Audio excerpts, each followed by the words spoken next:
de la Colombière naît à Saint-Symphorien d'Ozon en 1641. Il entre dans la Compagnie de Jésus en 1659. Il est ordonné prêtre en 1669 à 28 ans. Il est animé d'un très grand zèle pour la sainteté.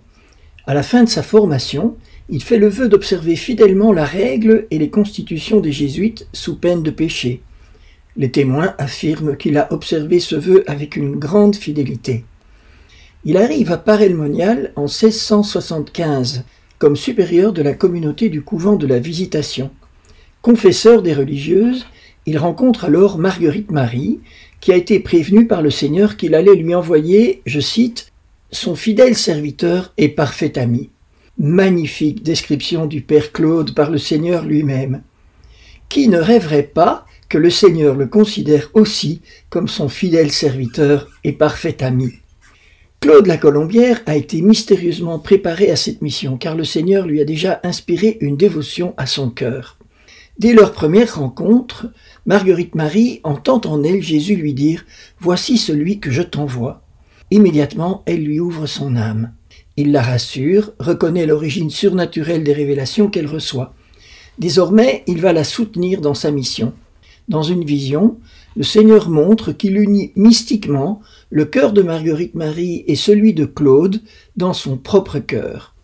Le Père la Colombière est le premier à mettre en pratique les demandes de Jésus à Marguerite Marie. Il vit de la spiritualité du Sacré-Cœur et la répand autant que possible autour de lui. Mais il reste très peu à Paray-le-Monial.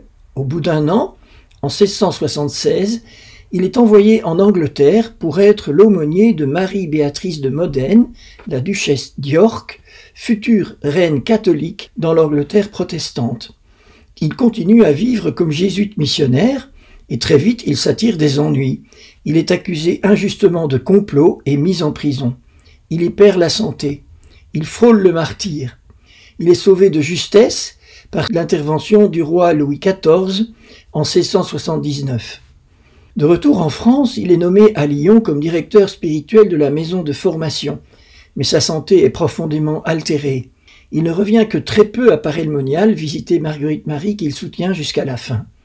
Il meurt de tuberculose à 41 ans en 1682 à Paray-le-Monial, où il est revenu sur les insistances de Marguerite Marie. Après sa mort, un petit opuscule est publié, Retraite spirituelle du Père Claude la Colombière, qui va favoriser l'extension du culte du Sacré-Cœur dans l'Église catholique. Claude la Colombière est aussi un apôtre de la confiance. Il a composé une magnifique prière par laquelle je voudrais terminer ce podcast.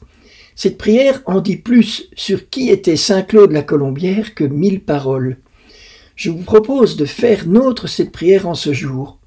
Puissions-nous plonger dans la confiance absolue dans le Seigneur qui veut se donner à nous. Prions avec Saint Claude. Je suis si persuadé, mon Dieu, que tu veilles sur ceux qui espèrent en toi. Je suis si persuadé qu'on ne peut manquer de rien quand on attend tout de toi, que j'ai résolu de vivre à l'avenir sans aucun souci et de me décharger sur toi de toutes mes inquiétudes. Les hommes peuvent me dépouiller et des biens et de l'honneur. Les maladies peuvent m'ôter les forces et les moyens de te servir. Je puis même perdre ta grâce par le péché. Mais jamais je ne perdrai mon espérance. Je la conserverai jusqu'au dernier moment de ma vie, et tous les démons de l'enfer feront à ce moment de vains efforts pour me l'arracher. Que les uns attendent leur bonheur, soit de leur richesse, soit de leur talent. Que les autres s'appuient ou sur l'innocence de leur vie, ou sur la rigueur de leur pénitence, ou sur le nombre de leurs aumônes, ou sur la ferveur de leurs prières. Pour moi, Seigneur, toute ma confiance, c'est ma confiance même.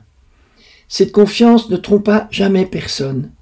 Je suis donc assuré que je serai éternellement heureux parce que j'espère éternellement de l'être et que c'est de toi, ô mon Dieu, que je l'espère. Je suis intimement convaincu que je ne puis trop espérer en toi et que ce que j'obtiendrai de toi sera toujours au-dessus de ce que j'ai espéré. J'espère que tu m'aimeras toujours et qu'à mon tour, je t'aimerai sans relâche. et pour porter tout d'un coup mon espérance aussi loin qu'elle peut aller, je veux espérer toi-même de toi-même, ô mon Créateur, et pour le temps, et pour l'éternité. Amen.